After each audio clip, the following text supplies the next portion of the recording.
a serious topic, and you need a lot of time and a series of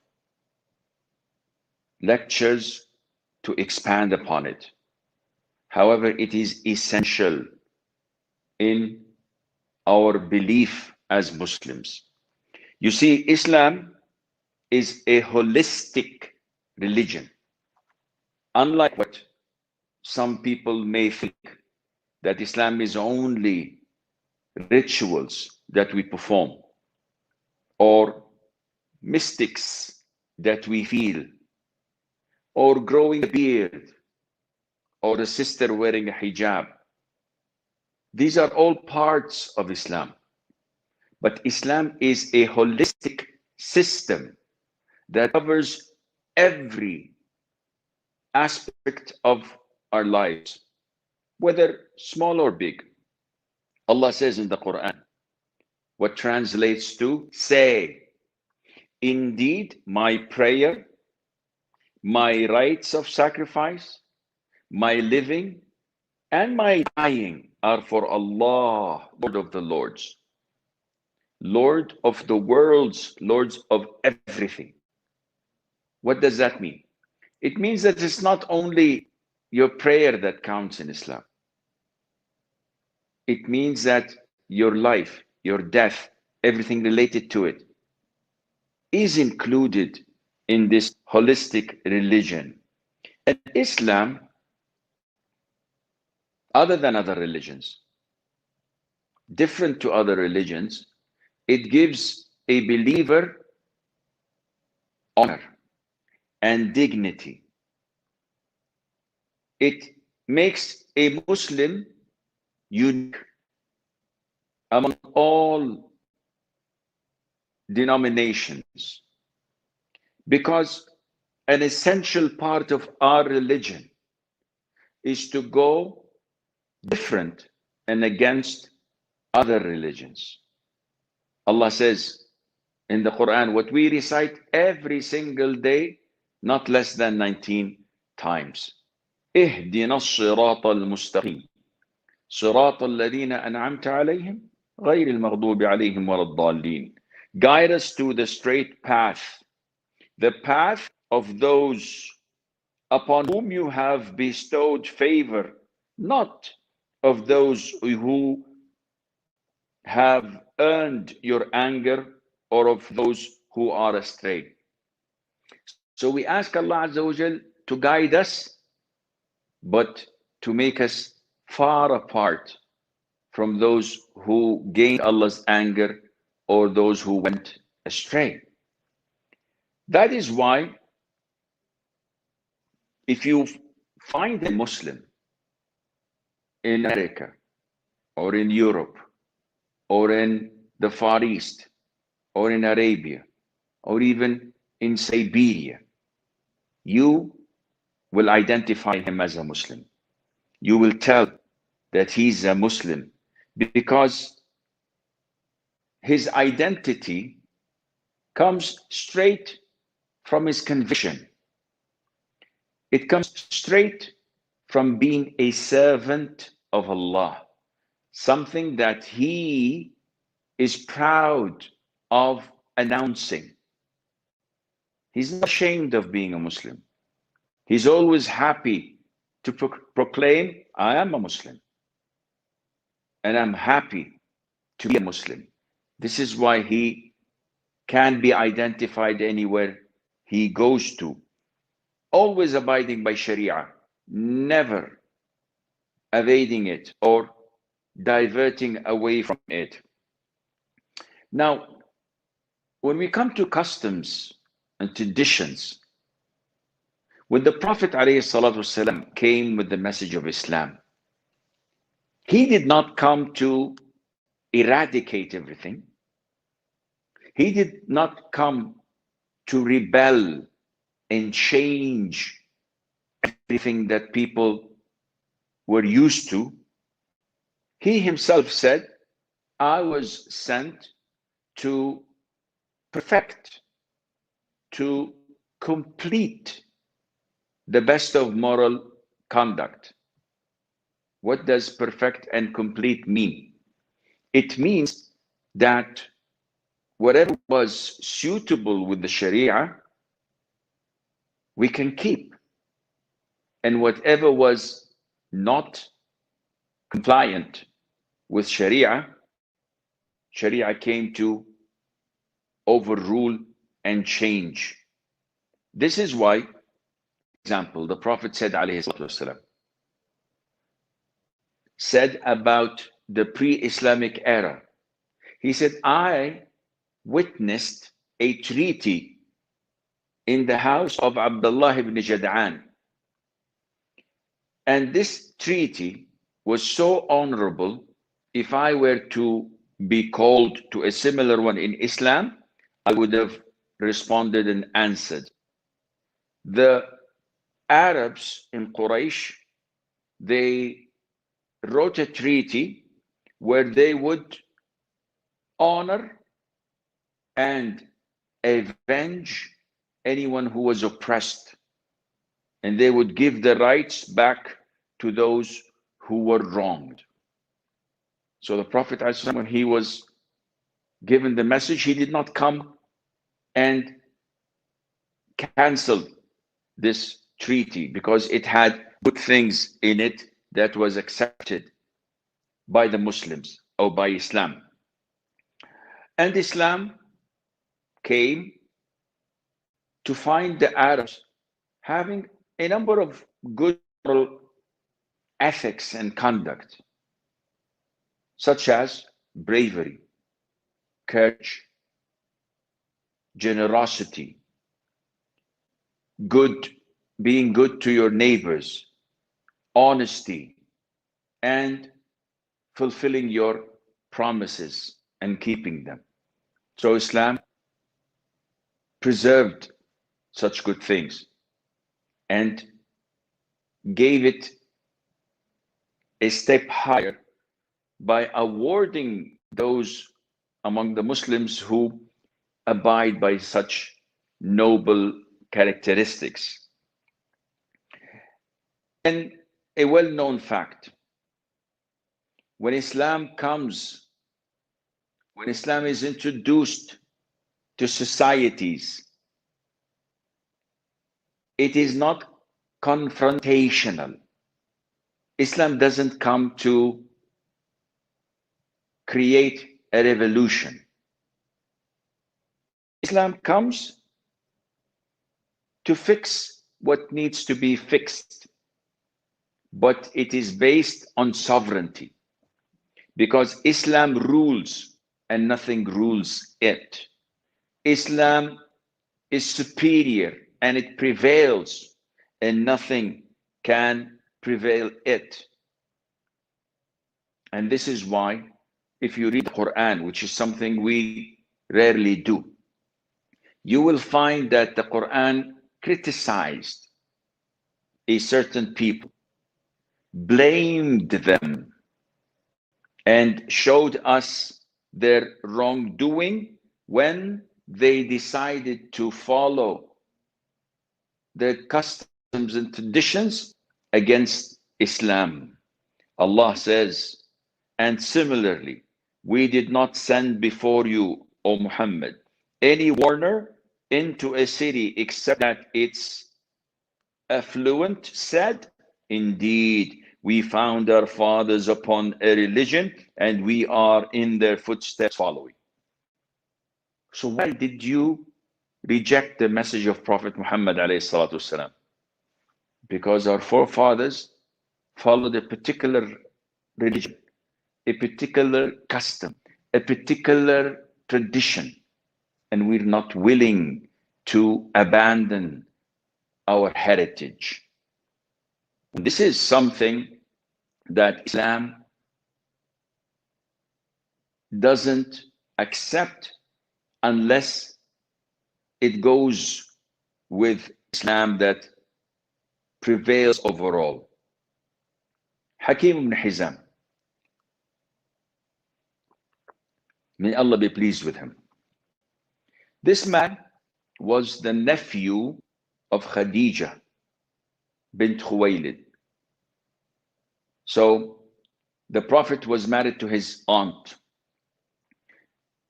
He was old, and it is said that he lived 120 years, 60 in Jahiliyyah, pre-Islamic era, and 60 years Islam.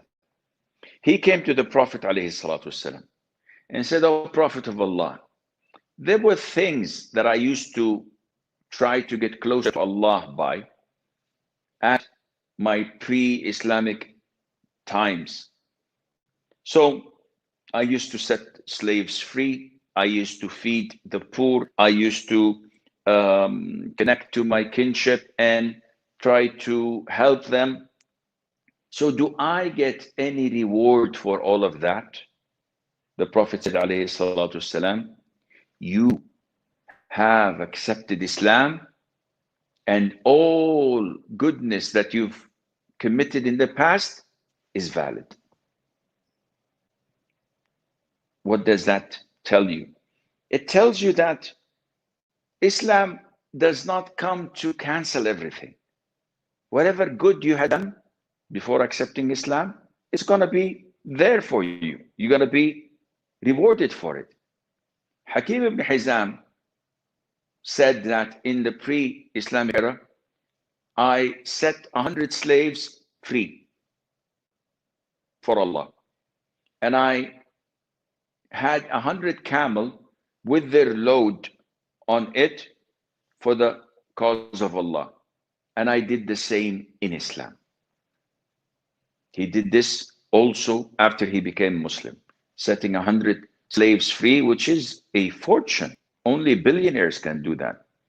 And to load on camel's back food and merchandise and the likes, fully loaded, and then set it for the cause of Allah to the poor and to the needy. Now, when societies are introduced with Islam, we find that Islam comes to channel their needs, control them, and to observe them. So Islam comes to control things under the umbrella of being slaves of Allah Azza wa Jal. And this, as stated earlier, governs all aspects of life. So when we want to compare customs and traditions in the light of Islam, this topic is so huge and vast that we can't do that in a lecture. And I will show you few examples, and you can relate to that. And this is only the tip of an iceberg. Only this you could see, but underneath the water there is a mountain. When Islam came, it related to people's needs. So it did not come to stop and prevent all types of celebrations, as it did not open the door for all types of celebrations to be allowed. So it's not partying all night long. And at the same time, it's not a monastery that you just go there and worship Allah. In the Sahih, the Prophet ﷺ, when he came first to Medina, he found the people of Medina celebrating 2 days. So he asked, "What are these 2 days that you guys are celebrating?" So the Muslims said, "These are 2 days of our traditions and our customs. Our forefathers used to celebrate, and we are continuing this habit and this custom of celebrating them."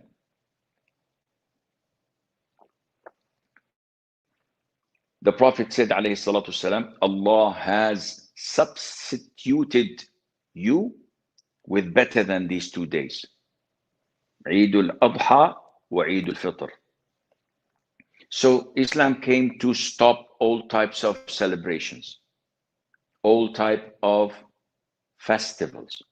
So there's no Diwali, there's no Nairuz, there is no Christmas, there is no New Year's, there is no Valentine, there is no Mother's Day, there is no birthdays, there is no Mawlid of the Prophet ﷺ. There is no celebration of the middle of Sha'ban. There is no celebration of the miraculous night journey. All of these are not part of Islam. Yet, it is deeply rooted in some societies and communities. So what are you going to do? Follow Sharia or follow your whims and desires? This is a dividing line. And Islam, when it was introduced to the people of Quraysh in Mecca, the Prophet ﷺ did not tell the companions to change their wardrobe.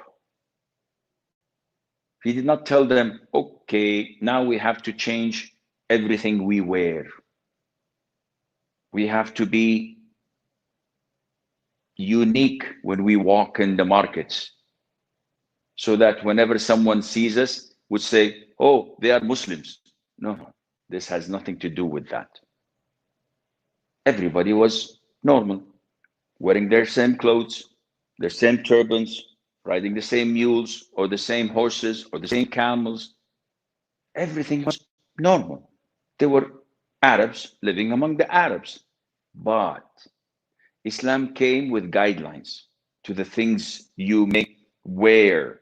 So these guidelines are so many that we would require a number of lectures to talk about. For example, Islam said to us that when we wear clothes, it must not be see-through. Because then, if you can see the skin underneath, you can see my awrah, then I'm not wearing clothes. What's the use of that? It should not be tight, exposing a person's awrah, especially for women. And you can tell and see that happening in weddings, in parties. Nowadays, women wear miniskirts, some wear shorts, some wear see-through that you can see the underwear underneath. And they say it's okay because we are among women. This is not okay. Islam came to protect women and to protect the one who's wearing such indecent clothes and to protect those who are watching. So these are prohibited in Islam. You can wear everything, but unfortunately, when you follow your whims and desires and not Sharia, you only see these few haram clothes and refuse to wear things that are halal. Among the guidelines, you must not imitate the disbelievers in what you wear. Specifically, generally speaking, you must not imitate the disbelievers in everything. That being said, most of those who are interested in argument, not in learning, they say, oh, Sheikh, why are you wearing a watch? You're imitating the disbelievers. I hope they don't make a meme out of that. I'm wearing a watch, and so is 2 billion Muslims. So wearing a watch is not part of the disbelievers. But if I were to wear something that only the disbelievers wear, nowadays, most disbelievers wear a bracelet. And lots of the youngsters, men, unfortunately, wear bracelets, wear necklaces. This is not permissible because this is a feature of women and it is a feature of the disbelievers. Some of them wear threads and bracelets and tags, designers things, and all of this is what? Imitating the disbelievers. If a woman wears a dress that is only worn by the disbelievers, and she goes out wearing a sari, for example, exposing her belly and back, Muslims don't wear this. This is something for the disbelievers. They never go out wearing this, and so on. So by the if a Muslimah puts a red dot here, no Muslim does this. So imitating the disbelievers is totally prohibited in what is known to be for the disbelievers only. Among the guidelines, it should not be a dress that draws attention and makes people point fingers at you. So imagine if I come to the lecture with a thobe which is pink. No Arab would do that. And why are you doing this, Sheikh? Well, it's a new trend. I just wanted to be famous, recognized. No, Islam says don't draw attention in such a fashion, because this is an illness in the heart. It shows that your heart has a problem. And this is why you want to draw attention to yourself. You must not, as a man, wear silk or gold. Oh, Sheikh, why is Islam so restrictive? Everything is haram, haram. Who said everything is haram? Islam tells you don't wear silk. Wear any other material on earth, whether it is polyester, whether it's cotton, whether it's wool, whether it plastics, whatever, petrochemicals, who cares? Pure silk is haram for men. Full stop. What about gold, Sheikh? I love to wear a gold watch. Wear platinum, wear diamond, wear anything you want, but not gold. Also, your dress should not exceed, as a man, your ankles. This is a major sin. Why? It's not a business. You're a servant of Allah. You are a servant, not a master. Your master tells you do something, you say سمعنا وأطعنا. You start to question why, book your seat with Satan in hellfire. Because when Allah told him prostrate, he said, nope, no can do. Why? He said, I'm better than him. You use your logic with Sharia, you end up in hellfire. It's your choice. It's very easy, very convenient. We are servants. We do what we are told. Islam doesn't tell you to do this particular thing. So how to wear my hair? Sheikh, you don't have a hair. Well, beside the point. But if I were to have a hair, how to wear my hair?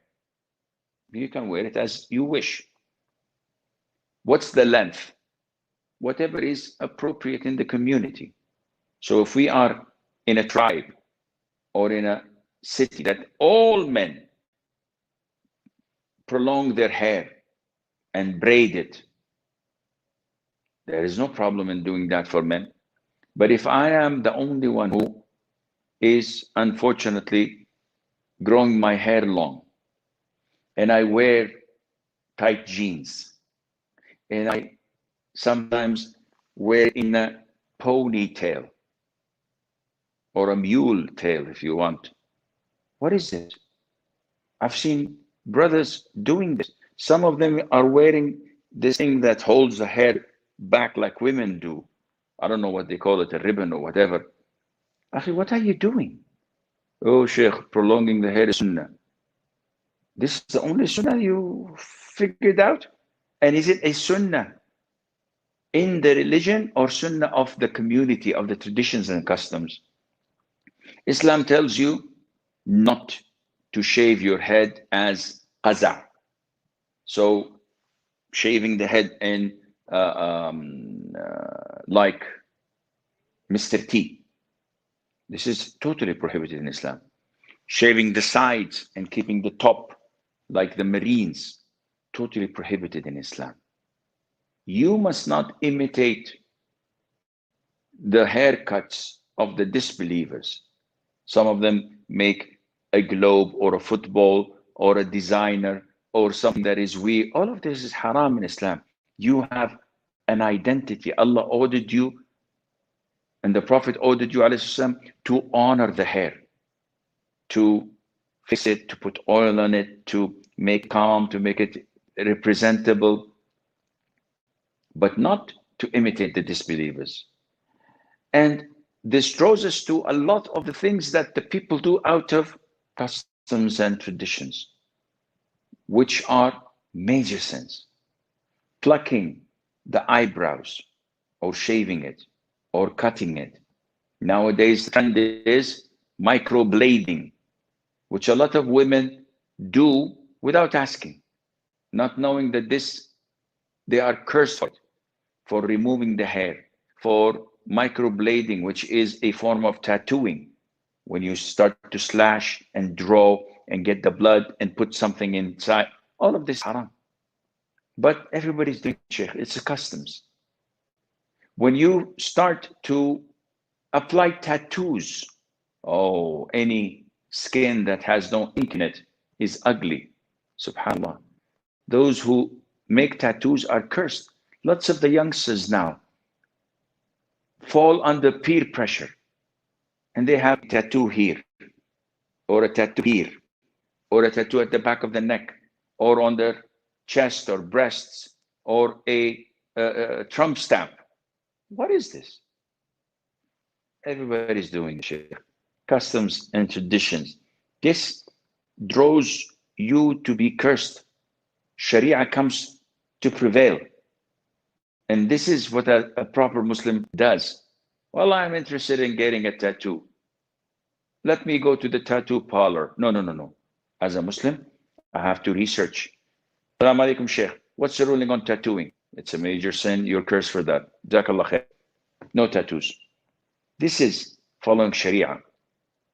While following your whims and desires, you start to justify for yourself. It's not a tattoo. It's only for 1 year. And then it fades away.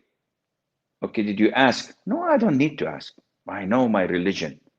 You know your religion. You don't know even the difference between a hadith or an ayah. If I quote you a hadith and I say, which surah is this? If I recite the hadith to you and I say, which surah is this? You say, I don't memorize the Quran. You don't even know the difference between a hadith and an ayah. And you want to come and give fatwa? Many cultures have customs and traditions that are not part of Islam. For example, in some Malaysia, a beautiful country, Indonesia, my forefather's country. Whenever I go to Indonesia, I've never visited. I was invited. Whenever I go to Malaysia, people come to me and say, Assalamu alaikum. Sometimes they shake my hands and they do this. Oh, what are you doing? You're not allowed to bow to a human being, whether a king or a president or a ruler or a sheikh. Bowing is totally prohibited. Yeah, but it's the customs, sheikh. You follow Sharia or whims and desires. If you go to Nigeria or to some African countries, they squat. Some of them, they bow. Some African countries, they prostrate. They make sujood. I've seen this with their kings. Subhanallah. Are you Muslims? Oh, Sheikh, this is customs and traditions. We can't change those. No, you must. It's not an issue of whether you can or not. The Prophet said, alayhi salatu, if I were to order a person to prostrate to someone, I would have ordered a wife to prostrate to her husband. And the Prophet also indicated to us the danger of such customs and traditions. When he said, in Arabia, for example, if we are like 5 people sitting and someone comes in, the tradition is that we all stand up to shake hands and greet him.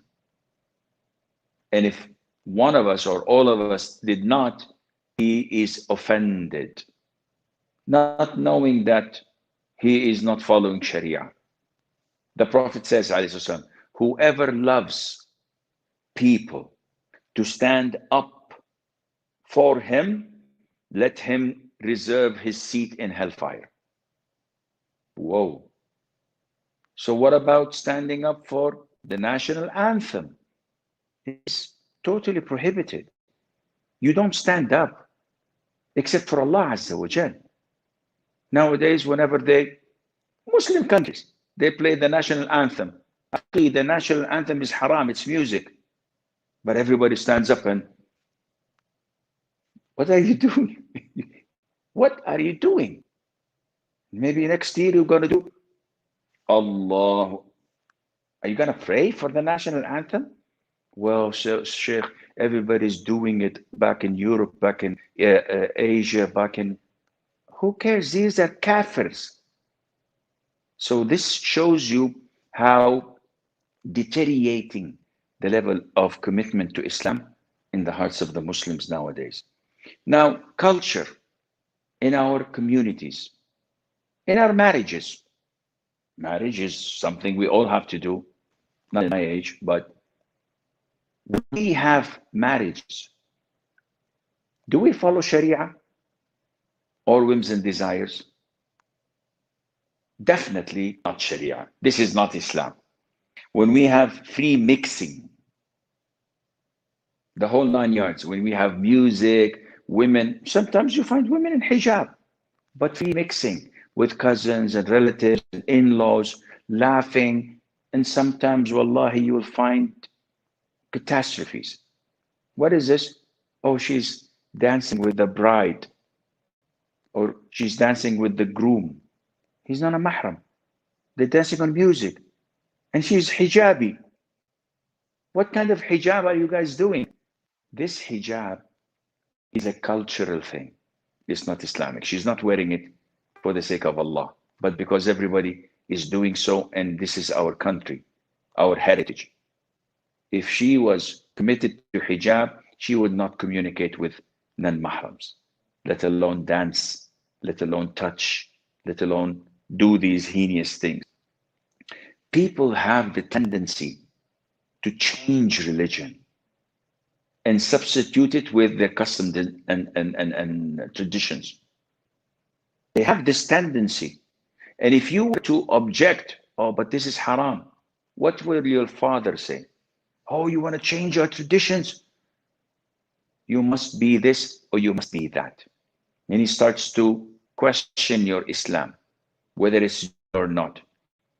And the measuring stick is not Quran and Sunnah, rather it is what people are doing. This is the norm. This is the Islam we know. Quran and Sunnah, put them aside. They're not the true Islam. No. There are so many customs and traditions that conflict with Islam. They're not acceptable at all. When it comes to honor, customs and traditions related to honor, what kind of honor? Islam honors honor. Islam promotes honor. But we come to find that a father orders his daughter to marry her cousin. And if she refuses, he kills her. What are you doing? She's tarnishing the reputation of the family. She has no right to marry outside of our tribe. But all of your tribe men are rubbish. They're not real men. They're guerrillas. They're barbarians. They have nothing related to Islam. Your daughter is a niqabi. She is following the Quran and the Sunnah with the understanding of the Salaf. And you want to give her to this mushrik or this innovator or to this ignorant? You have no right to do that. He said, well, this is my daughter. Either she obeys me or I kill her. We have what is known in some countries as honor killing. There's no honor in killing. But whenever they doubt that their daughter spoke to a relative or to a neighbor or thought of getting married to someone from another country, the only way to erase such shame is by killing her. Which means that those culprits would go to hellfire for their major sin. And they have nothing to do with Islam. Definitely they have nothing to do with honor. Customs and traditions that go against logic, that goes against moral conduct, that goes against our ethics. Some have no jealousy. In some countries, I wouldn't name them, they have a sign they claim to be an honorable sign. What is it? In the wedding night, the husband puts a white handkerchief. And if it is stained with blood, this is a sign of purity and honor. And he comes out and he shows them as a flag. Wallahi, this is a disgrace. And a man who does this is not a man. He's not fit to be called a man. You expose your intimate things with your wife to the public. So yeah, I just wanted to prove that she's a virgin. And who told you that virgins bleed on the first night? This is barbaric. Never done by the companions of the Prophet, nor the Tabi'in, nor the Tabi'in. What kind of a Muslim are you? And what kind of a disgrace you're bringing to the girl's family, let alone your own family, because your sister is going to go through this. Your daughter is going to go through this. Humiliation, degrading of women. Whims and desires or Sharia? Allah, you're not following Sharia. You're not even related to Sharia. So is the case with the traditions and the customs. We have to slaughter 50 sheep and 10 camels and 5 cows. For what? For the wedding, Sheikh. We have 50 people coming. Are you going to feed them all of this? No, but it is the customs that we throw such parties, and if we don't, then the tribe will slander us and speak ill about us. Who cares about what the tribe says? What does Islam say? We don't know, Sheikh, but we're not interested at the moment.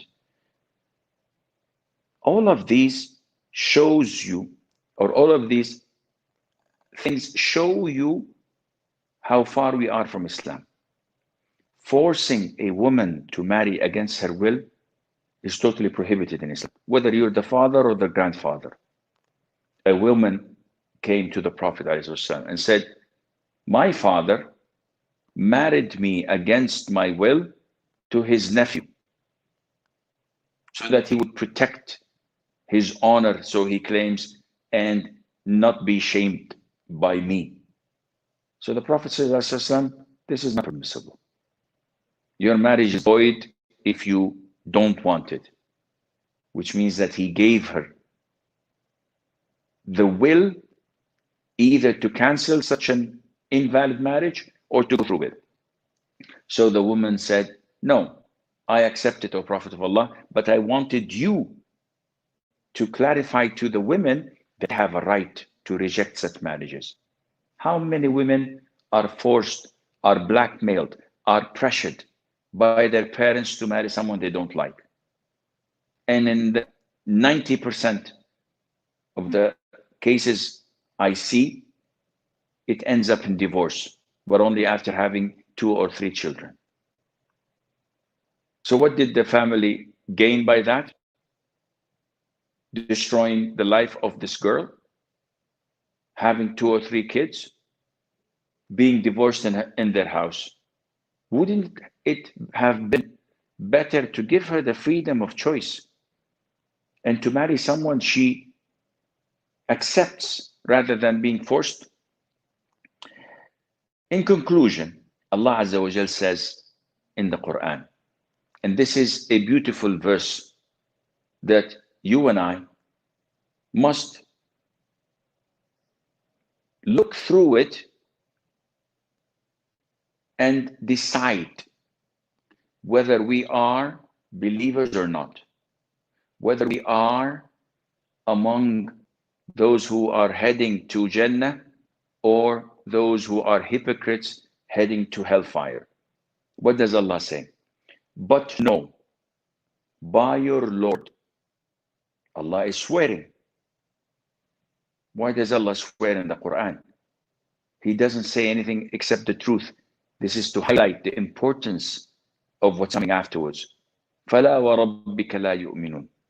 But no, by your Lord, they will not truly believe until they make you, O Muhammad, judge concerning that over which they dispute among themselves, and then find within themselves no discomfort from what you have judged, and submit in full, willing submission. The customs and traditions you have in your country, in your community, are they according to Sharia or to the whims and desires? If they are according to the whims and desires, what are you going to do about it? Are you going to continue to follow your whims and desires, or are you going to draw the line, which is, by the way, the straight path that differentiates you, that separates you from all others? The path that leads you straight to Jannah, the path of the Prophet ﷺ and the companions, and that of the Tabi'een and the Tabi'it Tabi'een, the path of the righteous, guided ones. What is it gonna be? Follow this Sharia, this beautiful religion, or lower your head in shame and disgrace and follow customs and traditions that go against Sharia? This is what defines you as a Muslim. And Allah Azza wa Jal knows best.